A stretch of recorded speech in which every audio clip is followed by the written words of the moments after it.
Praise the Lord, ஹல்லேலூயா. சீயோன் வேதாகம ஆய்விற்கு அன்போடு கூட இயேசு கிறிஸ்துவின் நாமத்தில் உங்களை வரவேற்கிறேன். இன்றைய தினத்திலும் தானியேல் புஸ்தகம் அதிகாரங்கள் 7 முதல் 9 அதிகாரங்களில் உள்ள வசனங்களை தியானிக்க சர்வவல்லமையுள்ள தேவன் தாமே நமக்கு கிருபை பாராட்டுவாராக. 7வது அதிகாரத்திலே தானியேல் 4 பெரிய மிருகங்களை குறித்ததான சொப்பனத்தை பார்க்கிறதை நாம் இங்கே பார்க்கிறோம். சொப்பனம், தரிசனம் என்ற வார்த்தைகள் பரிசுத்த வேதாகமத்தில் ஒரே பொருளை தரும் வார்த்தைகளாக சில நேரங்களிலே உபயோகிக்கப்பட்டிருக்கின்றன. பிறருடைய சொப்பனங்களுக்கு தானியேல் வியாக்கியானம் அளித்து கொண்டிருந்த அதே நேரத்திலே தானியேலுக்கும் தேவனாகிய கர்த்தர் விசேஷ சொப்பனங்களையும் தரிசனங்களையும் கொடுத்தார்.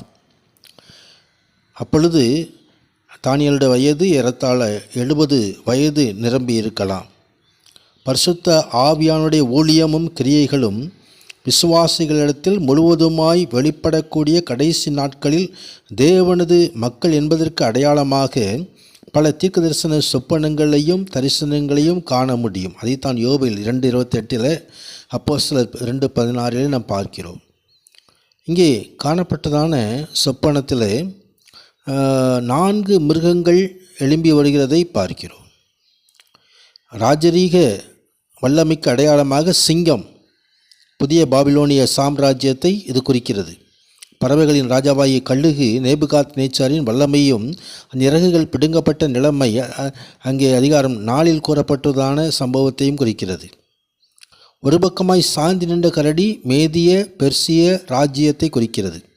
அந்த ராஜ்யத்தில் மேதியர்களை விட பெர்சியர்களுக்கு அதிக அதிகாரம் இருந்தது. அம்மிருகத்தின் வாயிலிருந்த 3 விலா எலும்புகள் அவர் பிடித்த பாபிலோன், லேதியா, எகிப்து ஆகிய தேசங்களை குறிக்கிறது. 4 சட்டைகளை உடைய சிபிங்கி சிறுத்தை பிளமுள்ளதும் வேகமாக ஓடக்கூடியதும் ஆகும்.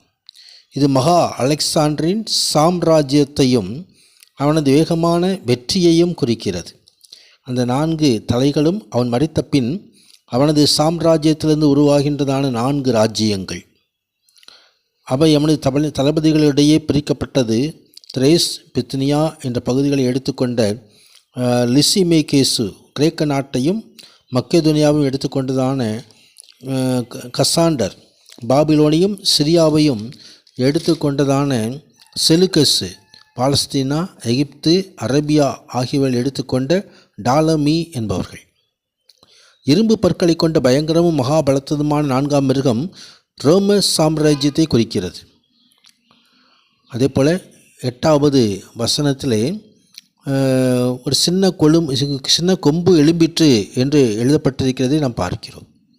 இந்த சிறிய கொம்பு உலகில் கடைசி ஆளுபவனை அந்தி கிறிஸ்துவை குறிக்கிறதாக இருக்கிறது.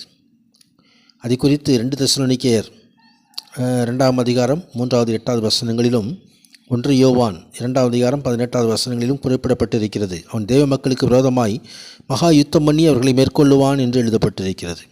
தேவனுக்கு விரோதமாக பேசுகிறவன் நீண்ட ஆயுசுள்ளவர் அல்லது கிறிஸ்து வரும்போது பரிசுத்தவான்கள் ராஜ்யத்தை சுதந்திரித்துக் கொள்ளுவார்கள். அங்கே நீண்ட ஆயுசுள்ளவர் என்று 9வது வசனத்திலே குறிப்பிடப்பட்டிருக்கிறதை நாம் பார்க்கிறோம். தேவன் நித்தியமானவர் என்றும் ஆபிரகாம் ஏற்றுக்கொண்ட சர்வலோக நியாயாதிபதி என்றும் நாம் அறிவது போல் நீண்ட ஆயுசுள்ளவர் என்றும் அறியப்படுகிறார். கர்த்தருக்கு மகிமை உண்டாவதாக. தொடர்ந்து 13வது அதிகாரத்திலே மனுஷகுமாரனுடைய சாயலான ஒருவர் என்று எழுதப்பட்டிருக்கிறதை நாம் தரிசனங்களிலே நாம் பார்த்து கொண்டிருக்கையில், இதோ மனுஷகுமாரனுடைய சாயலாக ஒருவர் வானத்து மேகங்களுடனே வந்தார்.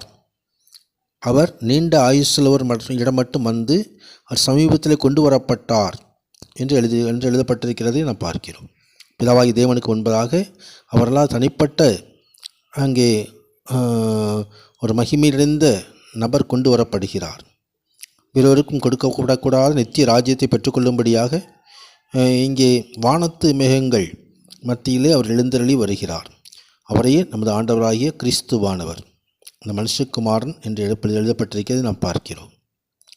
அதே போல் சொப்பனத்துக்கு விளக்கம் கூறுகிற காரியத்தையும் தானியேல் அங்கே தானியேலாகிய நான் என் திகத்துக்குள் ஆவியிலே சஞ்சலப்பட்டேன், என் தலையில் தோன்றிய தரிசனங்கள் என்னை கலங்க பண்ணினது என்று சொல்லி அங்கே அந்த சொப்பனத்துக்கு விளக்கம் கூறுகிறதையும் பின்பதான வருகிறதான வசனங்களிலே நாம் பார்க்கிறோம். அதேபோல் 8வது அதிகாரத்தில் தானியேல் கண்ட தரிசனத்தில் 2 ஆட்டுக்கடாக்கள்.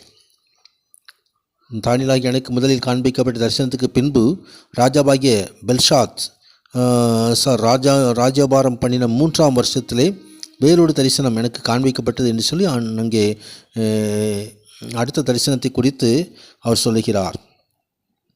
இங்கே இந்த தரிசனம் சொல்லப்பட்ட ஆட்டுக்கடா மேதிய பெர்சிய சாம்ராஜ்யத்தை குறிக்கிறது.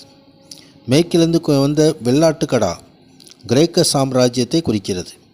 அந்த விசேஷ கொம்பு தனது ஆதிக்கத்தின் உச்சியில் இருந்தபோது இளம் வயதிலே மரித்த மகா அலெக்சாண்டரை குறிக்கிறது. பின்பு அவனுடைய சாம்ராஜ்யம் 4 தளபதிகளாய் பிடித்து கொடுக்கப்பட்டது என்பதை நாம் அறிந்திருக்கிறோம். அதே போல் அங்கே 9வது வசனம் சொல்லப்பட்ட சின்ன கொம்பு என்பது அங்கே ஒரு கொம்பிலிருந்து சிறிய கொம்பு தோன்றினது. கிமு 168ஆம் ஆண்டு லியஸ் என்ற கிரேக்க கடவுளின் சிலையை ஆலயத்தில் உண்டு பண்ணி அதை பலிபீடத்திலே பன்றியை பலி செலுத்தி வைத்த அந்தியோகஸ் எபினேஸ் என்பவனை குறிக்கிறதாய் இருக்கிறது. யூதா மக்கேபேயு என்பவர் எருசலேமை பிடித்து தேவாலயத்தையும் பலிபீடத்தையும் புதுப்பித்து பரிசுத்தம் பண்ணினதை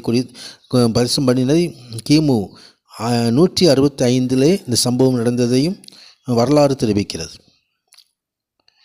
கர்த்தருடைய பலிபீடம் அந்தியோகஸ் மன்னனால் தகர்க்கப்பட்டு 3 ஆண்டுகளுக்கு பின் 3 ஆண்டுகளும் 2 மாதங்களுக்கும் கழிந்த பின் பரிசுத்த ஸ்தலம் சுத்திகரிக்கப்பட்டது.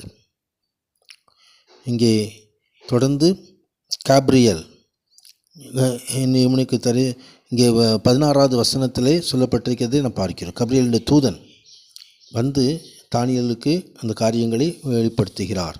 கதைப்பரசனத்துக்கு மகிமை. 9வது அதிகாரத்திலே தானியேலுடைய ஜெபத்தை நாம் பார்க்கிறோம். அந்த ஜெபத்தில் உட்காரும்போது தானியேலாகிய நான் எருசலேமின் பால்கடிப்பு நிறைவேறிய தீர 70 வருஷம் செல்லும் என்று கர்த்தர் எரேமியா தீர்க்கதரிசியோடு சொல்லிய வருஷங்களின் தொகையை புஸ்தகத்தில் அறிந்து கொண்டேன் என்று சொல்லி உபவாசம் பண்ணி இரட்டிலும் சாம்பலிலும் உட்கார்ந்து தேவனை நோக்கி விண்ணப்பம் பண்ணுகிற அந்த விண்ணப்பத்தை பரிசுத்த ஆவியானவர் இங்கே இந்த 9வது அதிகாரத்திலே நமக்கு தந்திருக்கிறார். அங்கே இந்த கடைசி நாட்களிலும் நாம் உங்களுடைய ஜெபத்திலே விழித்திருந்து காத்திருக்கும்படியாக அழைக்கப்படுகிறோம். அது வரைக்கு காத்திருப்போம், ஆயத்தப்படுவோம். கர்த்தர் மகிமையான காரியங்களை செய்தருள்வாராக. ஆமேன், ஆமேன்.